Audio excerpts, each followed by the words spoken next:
Hello students, welcome back in Chemistry Atharva Academy. Today I will discuss about some basic concepts of mole. आज हम मोल के बारे में बात करते हैं। तो जैसा आप जानते हो कि जो मोल है, मोल होता क्या है? जैसे आप जानते हो कि जो मोल है, मोल एक क्वांटिटी को मेजर करना सिखाता है। आप कह सकते हो कि इस तरीके से हम 1 kg मैंगो, 1 kg गुआवा या 1 लीटर मिल्क, आप जैसे क्वांटिटी को मेजर करते हो वैसे ही हम मेजर करते हैं मोल से सब्सटेंस को। तो जो आपका मोल होता है, mole is the SI unit of measurement. SI unit होती है मेजरमेंट की। तो हम यहाँ पे कुछ बेसिक कॉन्सेप्ट्स को सीखेंगे। मैं आपको बच्चों इतने इजी तरीके से मोल सिखाऊंगा जिसकी वजह से कि आप इसको आसान तरीके से सीख जाओगे और इससे आपके बहुत ढेर सारे फंडामेंटल्स क्लियर होंगे। तो आइए चलते हैं हम लोग मोल कॉन्सेप्ट को पढ़ने के लिए। ठीक है, पहले समझते हैं कि मोल होता क्या है। अगर मोल की बात की जाए तो मोल जो टर्म है वो दिया था विलियम ओस्टवाल्ड ने। किसने दिया था? विलियम ओस्टवाल्ड ने दिया था। अच्छा ठीक है, अगर विलियम ओस्टवाल्ड ने दिया था तो उसको जर्मन वर्ड में हम लोग बोलते हैं मॉलिक्यूल। क्या बोलते हैं? मॉलिक्यूल। MOLECUL मॉलिक्यूल बोलते हैं। और इसका जो लैटिन मीनिंग होती है, इसकी लैटिन मीनिंग क्या होती है? हीप, पाइप या मास। मतलब एक तरीके से मास को मेजरमेंट करने का मोल एक यूनिट होता है। तो आप इतना याद रखिएगा कि जो 7 बेसिक यूनिट्स हैं आपके सब्सटेंस के, उसमें मोल जो होता है वो मेजरमेंट यूनिट है। कौन सी मेजरमेंट यूनिट है? ये एसआई यूनिट होती है, एसआई यूनिट। अच्छा ठीक है, इसको अगर आपको डिफाइन करना हो, आप कैसे बोल सकते हो कि सर हम मोल को डिफाइन कर सकते हैं, मोल को क्या बोल सकते हैं, मोल को पहचान कैसे सकते हैं, उसको हम परिभाषित कैसे कर सकते हैं? तो याद रखिएगा, उसको हम परिभाषित कैसे करेंगे? Collection of many entities as there are number of atom exactly in 12 gram of C12 isotopes. मतलब किसी भी ऐसा कलेक्शन या किसी भी एटम का ऐसा कलेक्शन जिसमें आपका नंबर ऑफ एटम जो हो एग्जैक्टली 12 ग्राम हो C12 आइसोटोप्स का, C12 आइसोटोप्स का, कार्बन आइसोटोप्स का 12 ग्राम का एग्जैक्टली होना चाहिए। अच्छा ठीक है, अब मैं मोल को चिल्ला रहा हूं, लेकिन आपको ये पता होना चाहिए कि मोल होता क्या है। आखिर इसका कोई नंबर तो होगा। जैसे आप मेजर करते हो 1 kg = 1000 ग्राम, क्लियर? उस तरीके से जो मोल होता है आपका, मोल जो होता है, mole is the equivalent of the Avogadro number. Mole किसके इक्विवेलेंट होता है? Avogadro number. एक्चुअली जो है एवोगैड्रो थे, वो साइंटिस्ट थे, उन्होंने क्या किया था कि 1 मोल के, ठीक है, वैल्यू को दिया था। तो जो 1 मोल होता है, 1 mole is equivalent to the Na। Na means Avogadro number, Avogadro number. तो ये कितना होता है आपका नंबर? 6.023 into 10⁻23। इतना याद रखिएगा कि जो 1 मोल होते हैं वो किसके इक्विवेलेंट होते हैं? Na जो होता है एवोगैड्रो नंबर, वो इक्विवेलेंट होता है 6.023 into 10⁻23 के। ये बात क्लियर है? Very good. अगर मैं डिफाइन कर लूं कि 1 यूनिफाइड मास जो होता है, 1 unified mass means 1 atomic mass unit, 1 atomic mass unit, या आप बोल सकते हो कि it is the equivalent to the 1/12 of mass of 1 atom of C12 isotopes. Clear? और ये क्या होता है? इक्विवेलेंट टू द 1/Na या 1.66 into 10⁻24 ग्राम। तो एक बार फिर समझते हैं कि जो मोल होती है एक्चुअली वो इसकी इक्विवेलेंट होती है 1 unit mass, 1 mu, 1/12 of mass of the C12 isotopes, 1/Na Avogadro number, okay, या 1.66 into 10⁻24 ग्राम। क्लियर है? आप इसको नोट कर लीजिए। अब आइए आगे देखते हैं कि अगर हम मोल की बात करें तो मैं एलिमेंट में कैसे मोल का रिप्रेजेंटेशन करूंगा, मॉलिक्यूल में कैसे कर सकते हैं, या किसी आयनिक कंपाउंड के लिए मैं मोल का रिप्रेजेंटेशन कैसे कर सकता हूं। तो अगर आपको समझना है पहले कि अगर हम किसी एलिमेंट के लिए मैं बात करता हूं कि how to calculate mole in term of element, तो उसके लिए आपको क्या करना पड़ेगा? आप बिल्कुल याद रखिएगा कि 1 ग्राम जो एटम होता है किसी एलिमेंट के लिए वो 1 मोल एटम के इक्विवेलेंट होता है। और आपको अभी भी पता है कि जो 1 मोल एटम होता है वो एवोगैड्रो नंबर के इक्विवेलेंट होता है। और आपको पता ही है कि एवोगैड्रो नंबर होता है वो होता है आपका 6.022 into 10 power 23 पार्टिकल। आपको हमेशा याद रखना है 1 मोल की वैल्यू, एवोगैड्रो नंबर की वैल्यू। या आप बोल सकते हैं यहाँ पे कि 1 ग्राम एटॉमिक मास जो होता है, 1 ग्राम एटॉमिक मास जो होता है वो मास ऑफ एवोगैड्रो एटम के इक्विवेलेंट होता है।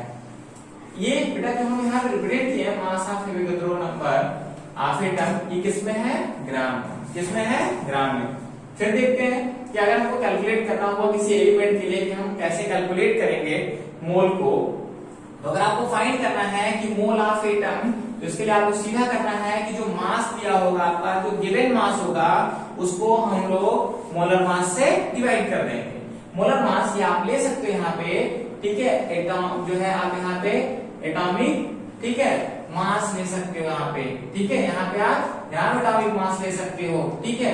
चाहे तो आप गिवन वेट को ग्राम एटॉमिक मास या मोलर मास से डिवाइड कर दोगे तो आपका number of mole of atom find हो जाएगा। हम अगला देखते हैं मॉलिक्यूल के लिए।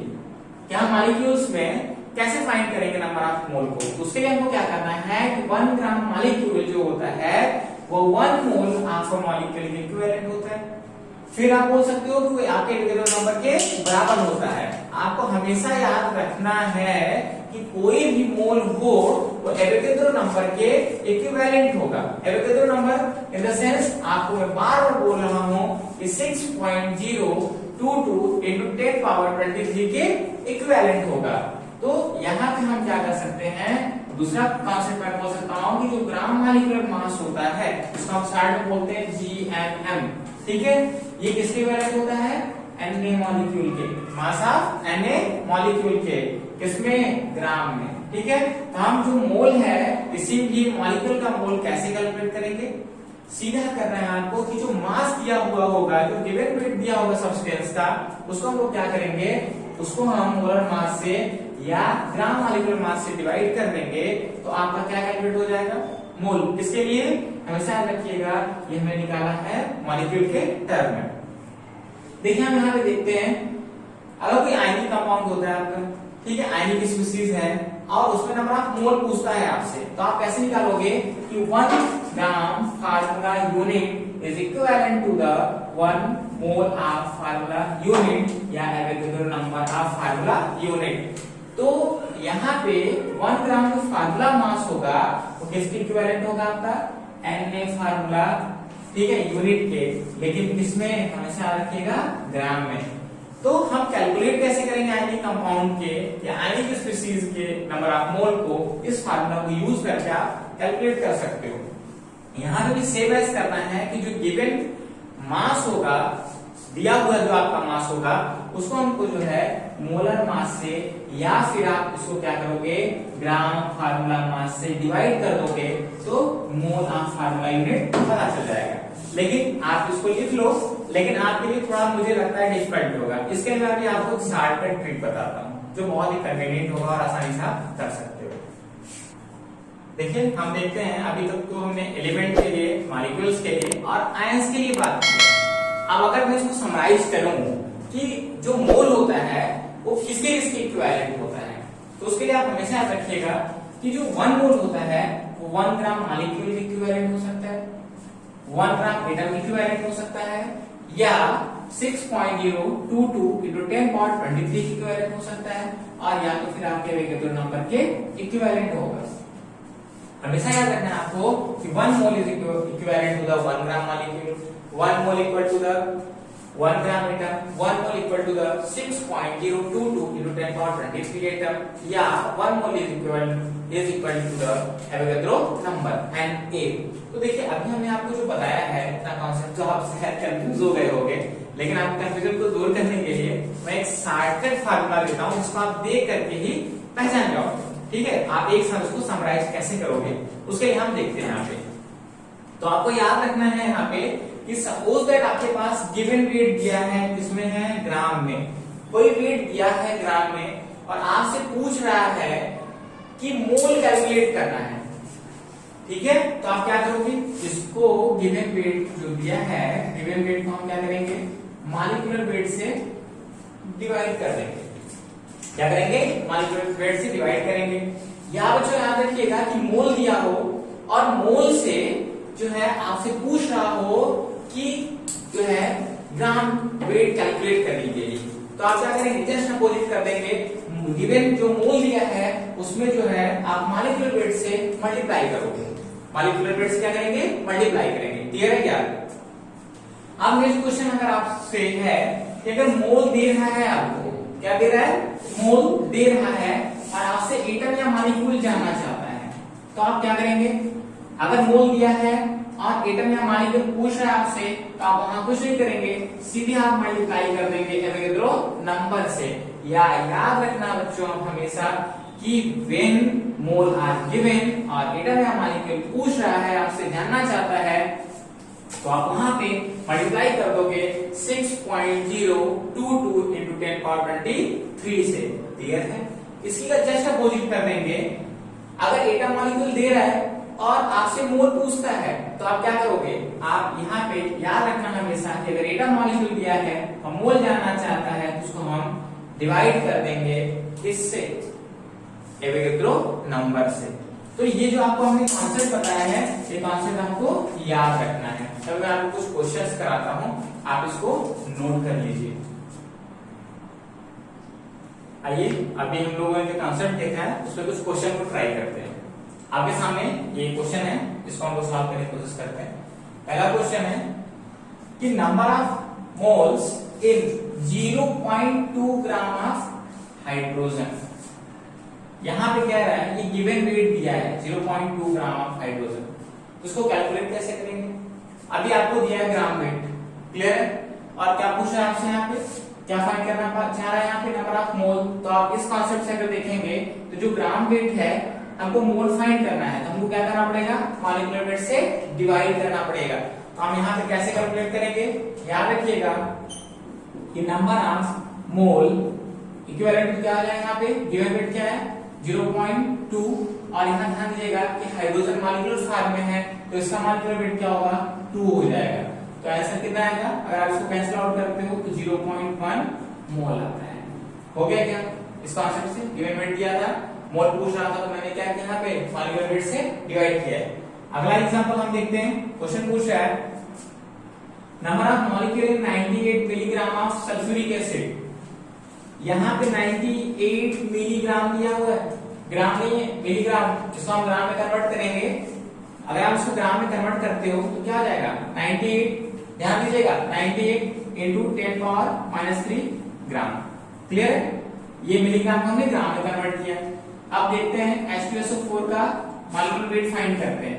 हाइड्रोजन का कहाँ जाएगा 2, सल्फर का 32, और यहाँ पे 4 इंटू 16, तो 2 प्लस 32 प्लस 64 जो है 64 हो जाएगा। अब इसको जो है ऐड करोगे तो 98, दैट मींस जो आपका मॉलिक्यूलर वेट आता है सल्फ्यूरिक एसिड का वो 98 आपने फाइंड किया। तो यहाँ पे number of mole in 98 milligram of H2 पूछ रहा है। अब इसको कैसे निकालोगे, यहाँ पे याद रखिएगा हमेशा कि यहाँ पे हमको फाइंड करना है नंबर ऑफ मोल। तो आप क्या करते हो नंबर ऑफ मोल के लिए, यहाँ पे जो गिवन वेट दिया है इसको हम क्या करेंगे, मॉलिक्यूलर वेट से डिवाइड करेंगे। ठीक है, ये वाला फार्मूला यूज करोगे आप। तो याद रखिएगा 98 इंटू 10 पावर -3 डिवाइडेड बाय क्या करोगे, मॉलिक्यूलर वेट 98। तो यहाँ पे देख रहे हो आप 98 से 98 कैंसिल आउट, बस क्या जाना है 10 पावर -3 मोल। क्लियर है। अगला क्वेश्चन यहाँ है स्क्रीन पे, ये कह रहा है कि calculate the number of molecule in vessel containing 10 power 21 molecule of sulphuric acid. ठीक है, ये दे रहा है आपको कि 21 मॉलिक्यूल सल्फ्यूरिक एसिड का है और मोल पूछना चाह रहा है। तो आप यहाँ पे क्या करोगे, सेम एज करोगे। देखिए यहाँ पे हम लिखते हैं ऊपर, यहाँ पे हमको सेम एज करना है नंबर ऑफ मोल के लिए कि नंबर ऑफ मोल। ठीक है, नंबर ऑफ मोल क्या कर लोगे, यहाँ पे लिखोगे आप गिवन मास। यहाँ पे क्या है, गिवन जो है जो दिया है यहाँ पे 1021 मॉलिक्यूल दिया है, ठीक है। तो यहाँ पे same as given weight of substance by क्या करोगे एवोगैड्रो नंबर। तो यहाँ को क्या करना है, यहाँ देखो मॉलिक्यूल फॉर्म में दिया हुआ है सब्सटेंस, आप क्वेश्चन में देख सकते हो कि 1021 मॉलिक्यूल है। अब पूछ रहा है आपसे ये मोल पूछ रहा है, तो आप ये कॉन्सेप्ट लगाओगे कि जब आपका मॉलिक्यूल दिया हुआ है, गिवन वेट ऑफ मॉलिक्यूल दिया हुआ है, मोल पूछ रहा है, उसको हम जो है एवोगैड्रो नंबर से डिवाइड करते हैं। तो देखिए यहाँ पे यही फार्मूला लगाएंगे हम लोग यहाँ पे, गिवन, ठीक है, गिवन मास ऑफ मॉलिक्यूल, ठीक है, डिवाइड बाय एवोगैड्रो नंबर, ठीक है। तो यहाँ पे क्या लिखोगे, जो गिवन मास है ये दिया है आपका 10 पावर 21, क्लियर है। इसको हम क्या करेंगे, डिवाइड कर देंगे किससे, एवोगैड्रो नंबर से, जिसकी वैल्यू होती है 6.022 into 10 पावर 23, क्लियर है। इसको मैं लिख सकता हूं, इसको बेटा आप जो है लिख सकते हो 10 into 10 power 20 divide by 6.022 into 10 power 23। Solve करोगे अगर आप तो आपका आंसर मिल जाएगा यहाँ पे। देखिए इसको हम डिवाइड करके सॉल्व करते हैं, 1.66 into 10 पावर -3 मोल। ओके, देखो क्वेश्चन ट्राई करते हैं। अगला क्वेश्चन आप लिख सकते हो, चलिए आगे देखते हैं। अगला क्वेश्चन है आपके पास कि aspirin has the formula C9H8O4, how many atom of oxygen are there in a tablet weight 360 milligram. तो इसमें बेटा आपको क्वेश्चन में देखो यहाँ पे पूछ रहा है कि जो है यहाँ पे एटम पूछ रहा है, how many atom of oxygen. तो यहाँ क्वेश्चन में क्या करना है आपको, क्या पूछ रहा है, एटम ऑफ ऑक्सीजन। तो आगे आंसर प्रॉब्लम, लेकिन फिर भी हम इसी कॉन्सेप्ट मैप को यूज करके कैलकुलेट कर सकते हैं एटम को, ठीक है, कितने ऑक्सीजन के एटम इस एस्पिरिन में प्रेजेंट है। तो यहाँ रखिएगा, पहले हम क्या करेंगे, इसमें नंबर ऑफ मोल फाइंड करेंगे, ठीक है, जैसे हम करते हैं नंबर ऑफ मोल, क्यों, क्योंकि आपको गिवन वेट ऑफ सब्सटेंस दिया हुआ है। उसके बाद हम क्या करेंगे, यहाँ पे नंबर ऑफ एटम को कैलकुलेट करते हैं। तो आइए हम यहाँ पे सॉल्व करते हैं इस क्वेश्चन को। तो सबसे पहले आप क्या करोगे, यहाँ पे नंबर ऑफ मोल निकालोगे। कैसे, number of mole equal to क्या हो जाएगा आपका, given weight of substance divided by molecular weight. Given weight of substance divided by molecular weight. बेटा देखो यहाँ गिवन वेट ऑफ सब्सटेंस कितना दिया हुआ है, गिवन वेट ऑफ सब्सटेंस है आपका 360 मिलीग्राम। इसको आप क्या करेंगे, ग्राम में कन्वर्ट करेंगे। ग्राम में कन्वर्ट करेंगे क्या करेंगे, 10 पावर -3 से मल्टीप्लाई करना है आपको, तो हो जाएगा 360 into 10 पावर -3 ग्राम, जिसको हमने मिलीग्राम से ग्राम में कन्वर्ट किया है। अब हमको निकालना होगा एस्पिरिन का मॉलिक्यूलर मास। तो देखो फार्मूला क्या दिया है, C9H8O4। तो यहाँ इसका मॉलिक्यूलर मास निकालो, क्या हो जाएगा आपका, कार्बन का जो एटॉमिक मास होता है वो 12 होता है, 12 into 9 प्लस हाइड्रोजन का 1 into 8 प्लस यहाँ पे 4 ऑक्सीजन है, क्या हो जाएगा 16 into 4, ठीक है। 12 9 में 108 प्लस 8 प्लस 64, तो टोटल आपका क्या आ जाएगा, यहाँ इसको ऐड करने पर 180 आता है, ठीक है। यहाँ पे आपका मॉलिक्यूलर वेट 180 आ गया, ठीक है। कैंसिल आउट करोगे 2 से कट जाएगा, तो क्या होगा 2 into 10 पावर -3 ग्राम। देखो बच्चों यहाँ पे गलती बहुत से बच्चे करते हैं, ये मिला के छोड़ देते हैं। ये तो आपने यहाँ फाइंड किया है मोल को, लेकिन क्वेश्चन में एक्चुअली पूछ रहा है एटम, किसका, ऑक्सीजन का। यहाँ पे जो ऑक्सीजन का एटम है एस्पिरिन में वो कितना है। तो आप देखो यहाँ पे क्या करोगे, एटम फाइंड करना है। तो देखो हम एटम फाइंड करेंगे, यहाँ पे देखेंगे नंबर ऑफ, ठीक है, यहाँ number of oxygen atom in a given substance aspirin. तो आपका फार्मूला हो जाएगा यहाँ पे कि नंबर ऑफ मोल, ध्यान दीजिएगा, नंबर ऑफ मोल जो आपने मोल में यहाँ कैलकुलेट किया है, ठीक है, इनटू आपको क्या हो जाएगा एवोगैड्रो नंबर इनटू। अब यहाँ ध्यान देना है आपको कि कितने नंबर प्रेजेंट हैं ऑक्सीजन के एस्पिरिन में। तो हम यहाँ क्या करेंगे, मल्टीप्लाई कर देंगे नंबर ऑफ क्या, एटम, हमेशा रखिएगा नंबर ऑफ एटम से। तो सब कुछ यहाँ दिया है, ध्यान दीजिए।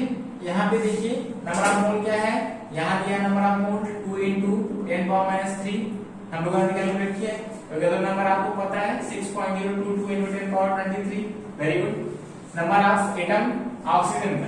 तो ध्यान दीजिए क्या कितने ऑक्सीजन के एटम प्रेजेंट है, ये देखो ऑक्सीजन 4 है, तो हम यहाँ पे क्या करेंगे 4 से मल्टीप्लाई करते हैं, इसको हम लोग सॉल्व करते हैं, सॉल्व करने पे आपका आंसर आ जाएगा यहाँ पे 4.8182 क्या आ जाएगा 10^21। ठीक है, ऐसे क्वेश्चन आपसे एग्जाम में पूछे जाते हैं। यहाँ पे हम एक न्यूमेरिकल ट्रिक्स देखते हैं, अगर आपका equal amount split to your mole substance given है, उस केस में हम क्या करते हैं कि जो नंबर ऑफ मोल या मॉलिक्यूल्स होता है वो इनवर्सली प्रोपोर्शनल होता है किसके, मॉलिक्यूलर वेट के।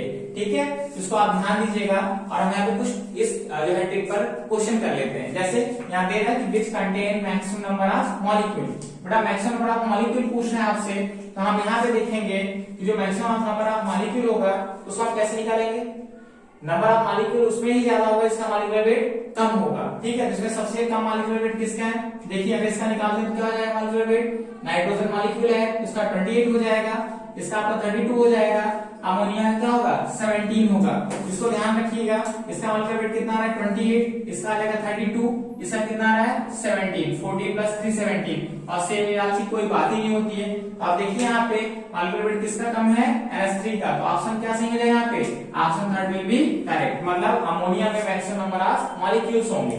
दूसरा क्वेश्चन देखते हैं, which contain the minimum number of molecule, just का अपोजिट करते हैं। ठीक है, इसमें हम अपोजिट करके ये देखते हैं, इसे हम पहले मॉलिक्यूलर वेट निकालते हैं, कार्बन का क्या हो जाएगा 12 प्लस का हो जाएगा 32। ठीक है, इसका क्या हो जाएगा आपका 16 × 3।